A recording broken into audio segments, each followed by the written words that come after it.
Hi guys, and welcome to another episode of Let's Mod Warframe. Today we're going to take a look at the brand new Grineer sidearm, the Nukor. Now the Nukor is a new secondary weapon released in update 14.5. It's a Grineer continuous fire microwave pistol with a base radiation elemental damage. This weapon's definitely not all about the straight up damage, it's about that status chance. At 38 damage per second, the damage output is incredibly low. However, this is where some people would stop and say this weapon is not worth it. But I feel when you look deeper at this weapon, there is definitely potential there. With a base status of 20%, this weapon can be made to become incredibly high status chance, and act as a crowd control weapon rather than straight up damage dealer. Any faction, it doesn't matter what it is affected by that radiation proc. It might not do damage, however the confusion that radiation causes is worth it alone. It's like having a Nyx Chaos in a sidearm.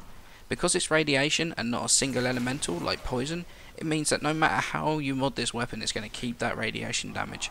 And the higher you get the status chance, the more often you're going to proc that radiation confusion. Now another feature of this weapon is that it's continuous fire, meaning that it has no accuracy whatsoever.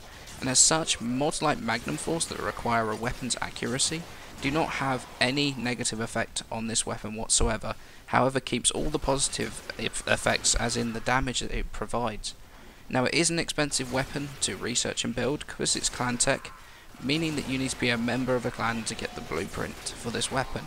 It also requires 2 detonite and a former to build, however with most clan tech it doesn't come with any polarities whatsoever. Although unlike most clan tech, it actually comes with no mastery rank requirement either. Okay, so let's start to mod this. We'll go with Hornet Strike, Barrel Diffusion, Lethal Torrent, Pathogen Rounds and Deep Freeze for that viral damage, because you've already got the radiation damage on there to deal with the heavier Grineer. So for Corpus, we'll go Hornet Strike, Barrel Diffusion, Lethal Torrent, Convulsion, Deep Freeze for that magnetic damage against your shielded Corpus units. And for the Void, we'll go with Hornet Strike, we'll go with Barrel Diffusion, we'll go with Lethal Torrent, and then Pathogen Rounds and Convulsion for that corrosive damage against those units in the Void.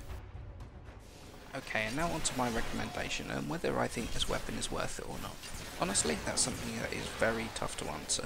There are a lot of very damaging sidearms in the game right now, and it's tough to put them down in favour of something that honestly doesn't do a ton of damage. The radiation confusion combined with that status chance is the weapon saving grace at this point. It just depends on what you want from a sidearm. Do you want something that's going to be killing up to high level, or do you want something to crowd control where you use your primary weapons to do your real damage? Personally, I really like this weapon, but I really feel that it comes into a world of its own if you own all of the dual stat elemental mods, because those combined with this weapon push that status chance right up. Now, this is only the second weapon to have base radiation on it, the other being Detron. Now this really does limit the weapon to being used primarily against the Grineer, because shielded Corpus do not take much damage from radiation, and all infested units take even less. However, as I said before, if you want a weapon that's not necessarily going to kill your enemy, but make them kill each other and keep the damage off your own team, this is a great sidearm. Now, I guess the next question is whether it's worth putting Former on this weapon. Honestly, I would say that it is worth it. If you could put a couple of Former on the weapon, get a max Magnum Force on there, plus a combination of all the damage mods for faction specific damage, then I think it shows potential, and it's something I plan on doing in the future. As it currently stands, the weapon will do most things on the star chart, however, as you can see from the footage, that without Former it's really starting to struggle at T3 Void.